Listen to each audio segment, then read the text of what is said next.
Of us are dead. Episode 1 all of us are dead जोरदार शुरुआत के साथ शुरू होता है, जिसमें एक छत पर कई हाई स्कूल के छात्र एक बच्चे को पीट रहे हैं।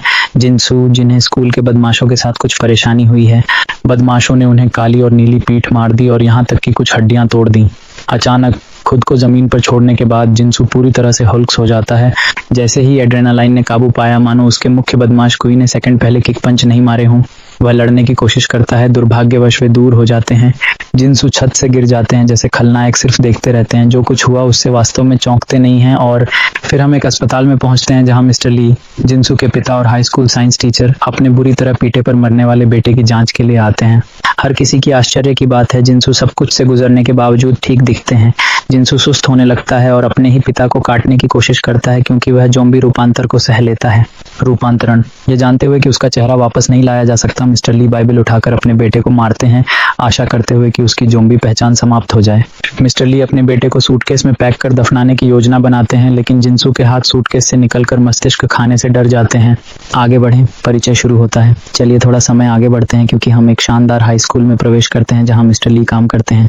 वह मिस्टर ली की खाली प्रयोगशाला में प्रवेश करती है और एक ढका बॉक्स देखती है।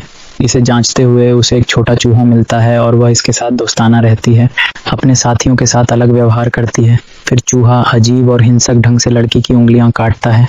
मिस्टर ली उसे पकड़कर जानते हैं कि आगे क्या होगा। वह बेजोड़ नहीं है, इसलिए वे अगला कदम उठाकर उसे लैब में बंद कर मनुष्यों से दूर रखने की कोशिश करते हैं, किसी भी कीमत पर।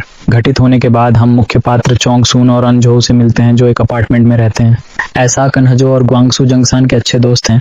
सू ह्यूक स्कूल का हार्टथ्रॉब और बदमाश छात्रों का संरक्षक है। हालांकि वह बदमाश था, वह कभी बदमाश और उसका क्रश भी है। गुई के बुलियों ने नया शिकार बनाया है। यूनजी, एक लड़की, रिकॉर्ड करते समय कपड़े उतारने के लिए मजबूर होती है, उसे अभूतपूर्व हद तक अपमानित करते हुए। इस बीच अनहजो सेओह्युक को बताती हैं कि उन्हें उन पर क्रश है, लेकिन वह ज्यादा रुचि नहीं दिखाते। उनके घोषणा का उत्तर देने तक भी तकलीफ नहीं मानते। उस दिन के बाद जब हैमस्टर लड़की को काटता है, चलो उसे पेशेंट जीरो कहें, स्कूल की शिक्षिका मिसेज पार्क देखती हैं कि पेशेंट जीरो अनुपस्थित है और छात्रों से पूछती हैं कि क्या किसी ने उनके बारे में सुना है। किसी ने नहीं। इस बीच मिस्टर ली इसे छिपाए रखने की कोशिश करते हैं और लगातार उसे शांत करते रहते हैं। उसकी ज़ॉम्बी जैसी लक्षणों को न्यूनतम रखने की कोशिश करते हैं।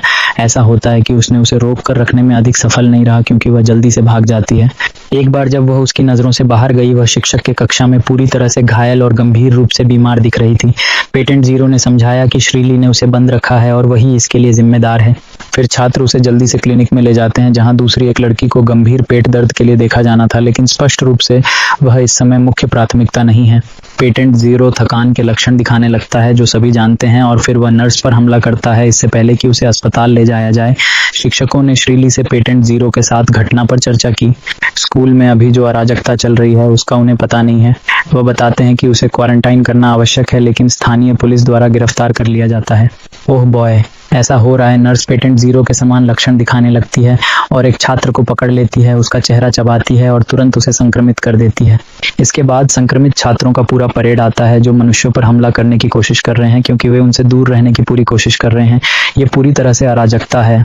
हर जगह खून और ज़ॉम्बी हैं और ऐसा लगता है कि उनसे बचना मिनट दर मिनट कठिन होता जा रहा है। एपिसोड खत्म होता है जब एक ज़ॉम्बी छात्र जो पर अपने दांत घुसाने के लिए तैयार होता है। अगर आपको वीडियो पसंद आया हो तो लाइक, शेयर और सब्सक्राइब करना न भूलें।